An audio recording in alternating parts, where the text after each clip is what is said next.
Subscribe to my channel and press the bell icon for class notifications.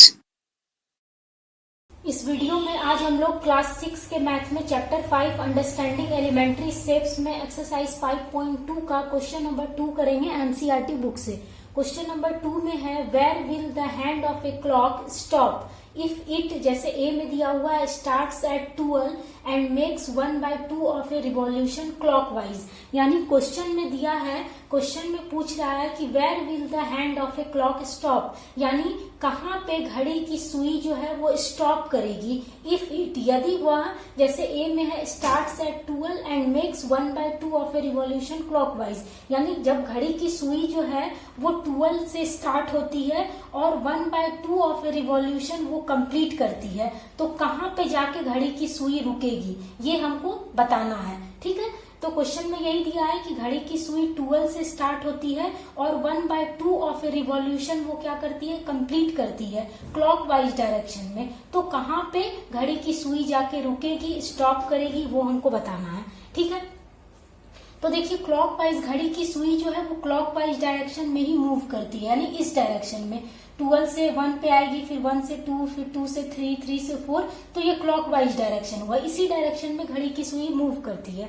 ठीक है, तो मैं बताई थी कि जब घड़ी की सुई 12 पे रहती है और वो क्लॉकवाइज डायरेक्शन में मूव करते हुए वापस 12 पे आती है, तो वो अपना क्या करती है, 1 रिवॉल्यूशन कंप्लीट करती है। ठीक है, और 1 रिवॉल्यूशन कंप्लीट करने पे कितना डिग्री का एंगल बनता है, 360 डिग्री का एंगल बनता है, जिसको हम लोग बोलते हैं कंप्लीट एंगल। तो यहाँ सॉल्यूशन में लिखेंगे कि 1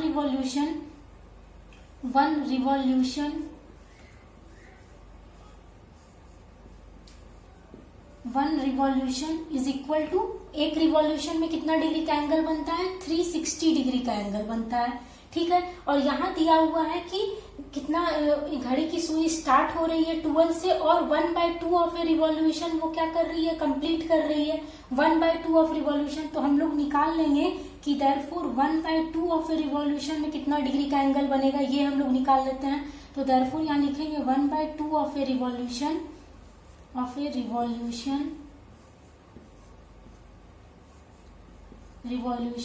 इज इक्वल टू, कितना डिग्री का एंगल बनेगा, एक रिवॉल्यूशन में 360 डिग्री का एंगल बनता है, तो 1/2 यानी हाफ रिवॉल्यूशन में कितना डिग्री का एंगल बनेगा, तो क्या करेंगे 1/2 को हम लोग 360 डिग्री से मल्टीप्लाई कर देंगे।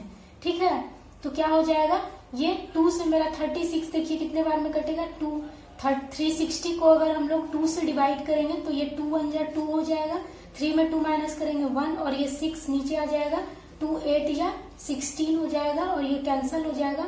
यहाँ पर है 0, तो 2 0 जा 0 हो जाएगा, कैंसिल, यानी कि 180 डिग्री का एंगल बनेगा। ठीक है, इसको हम लोग कैंसिल करेंगे तो ये हो जाएगा 180 डिग्री। ठीक है, तो यानी कि half of revolution 1/2 of a revolution में 180 डिग्री का एंगल बनता है। ठीक है, अब देखिए मैं बताई थी आप लोगों को, यहाँ रफ में आप लोग कीजिएगा, मैं भी यहाँ रफ में कर रही हूँ। मैं आपको बताई थी जब घड़ी की सुई एक स्टेप मूव करती है तो वो 30 डिग्री का एंगल बनाती है, यानी जब घड़ी की सुई 12 से 1 की तरफ मूव करेगी, यानी एक स्टेप हुआ, घड़ी की सुई जब 12 से 1 की तरफ मूव करेगी तो एक स्टेप हुआ, तो एक स्टेप मूव करने पे कितना डिग्री का एंगल बनता है, 30 डिग्री का एंगल बनता है। ठीक है, तो हम लोग निकाल लेंगे कि 180 डिग्री का एंगल जो है बनेगा कितना स्टेप मूव करने पे, ये हम लोग निकाल लेंगे। ठीक, तो हम लोग जानते हैं कि एक स्टेप मूव करने पे, एक स्टेप जब घड़ी की सुई मूव करेगी तो 30 डिग्री का एंगल बनाएगी। ठीक है, तो हम लोग निकाल लेंगे कि 180 डिग्री का एंगल बनाने पे कितना स्टेप घड़ी की सुई को मूव करना पड़ेगा, तो क्या करेंगे 180 डिग्री में हम लोग डिवाइड कर देंगे 30 डिग्री को। ठीक है, तो ये 0 0 कैंसिल हो जाएगा और 3 1 जा 3 और 3 6 जा 18 हो जाएगा, यानी क्या हो गया 6, नीचे 1 है यानी 6 हो जाएगा, इसको लिख सकते हैं 6, यानी 6 स्टेप्स, यानी कि 180 डिग्री का एंगल बनेगा जब घड़ी की सुई 6 स्टेप मूव करेगी। तो हम लोग देख लेते हैं 6 स्टेप मूव करने पे कहाँ पे आ रहा है, तो 12 से घड़ी की सुई 12 पे है, 12 पे है, यहाँ दिया हुआ है स्टार्ट्स एट 12, यानी 12 से घड़ी की सुई स्टार्ट हो रही है और 6 स्टेप तक मूव करेगी, तो कहाँ पहुंचेगी, देखिए ये हो गया 12 से 1 पे आएगी एक स्टेप, फिर 1 से 2 पे आएगी 2 स्टेप, फिर 2 से 3 पे आएगी 3 स्टेप, फिर 3 से 4 पे आएगी 4 स्टेप, फिर 4 से 5 पे आएगी 5 स्टेप, फिर 5 से 6 पे आएगी 6 स्टेप। यानी 6 स्टेप जब घड़ी की सुई मूव करेगी 12 से तो वो 6 पे आएगी। यानी कि घड़ी की सुई जो है वो 12 से स्टार्ट हो रही है और कहाँ पे जाके रुकेगी, 6 पे आके रुकेगी। तो ये हो जाएगा। तो यहाँ हम लोग लिखेंगे कि if the hand of a clock the hand of a clock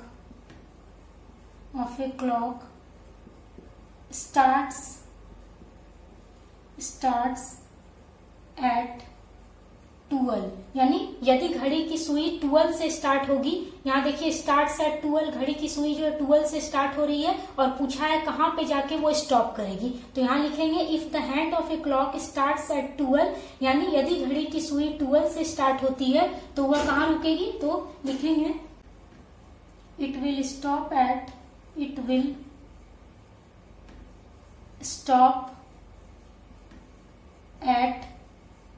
6, तो वो 6 पे जाके रुकेगी। तो यही हो जाएगा आंसर। ठीक है।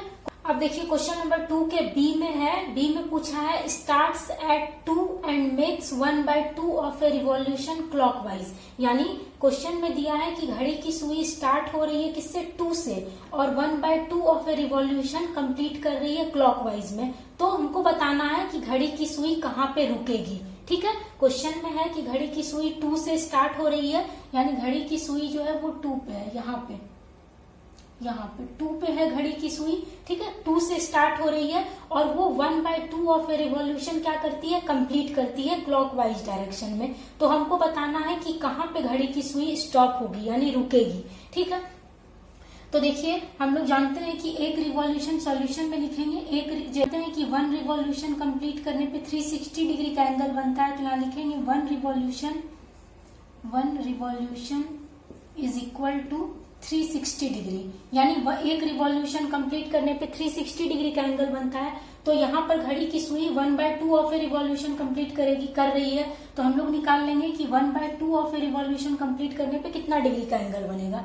1/2 of a revolution 1/2 of a revolution complete करने पे कितना डिग्री का एंगल बनेगा, ये निकाल लेते हैं। तो क्या हो जाएगा, 1/2 को मल्टीप्लाई कर देंगे 360 डिग्री से।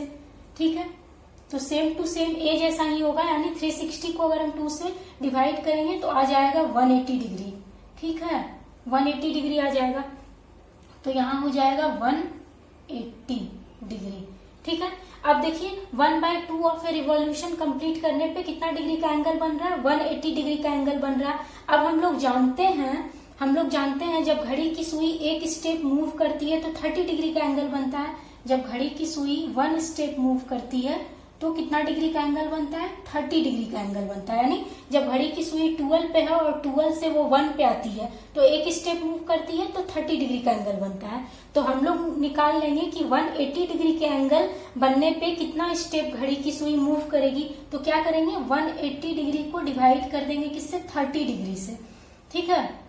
तो ये 0 कैंसिल हो जाएगा, 3 1 जा 3 और 3 6 जा 18, यानी 6 स्टेप, यानी घड़ी की सुई 6 स्टेप मूव करेगी, 6 स्टेप्स मूव करेगी घड़ी की सुई, तब 180 डिग्री का एंगल बनता है। ठीक है। तो यानी घड़ी की सुई कहाँ पे है, 2 पे है घड़ी की सुई। तो यहाँ से वो 6 स्टेप मूव करती है। तो हम लोग देख लेते हैं 6 स्टेप मूव करती है तो वो कहाँ पे पहुंचती है। तो देखिए क्लॉकवाइज डायरेक्शन, यानी इस डायरेक्शन में जिधर से घड़ी की सुई मूव करती है वहीं से हम लोग देखेंगे। तो ये 2 से पहले 3 पे आएगी 1 स्टेप, फिर 3 से 4 पे आएगी 2 स्टेप, फिर 4 से 5 पे आएगी 3 स्टेप, 5 से 6 पे आएगी 4 स्टेप, फिर 6 से 7 पे आएगी 5 स्टेप, फिर 7 से 8 पे आएगी 6 स्टेप। यानी 8 पे आती है घड़ी की सुई 2 से, जब वो 6 स्टेप मूव करती है, यहाँ 8 पे आती है।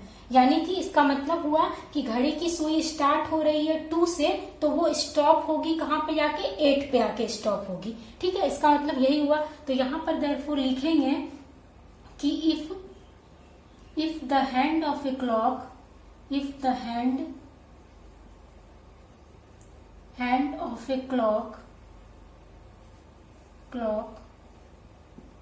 स्टार्ट्स एट 2, यानी यदि घड़ी की सुई स्टार्ट होती है 2 से तो वो कहां पे आके रुकेगी? इट विल स्टॉप एट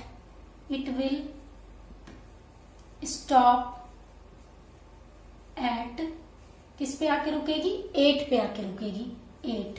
तो यही हो जाएगा आंसर। ठीक है।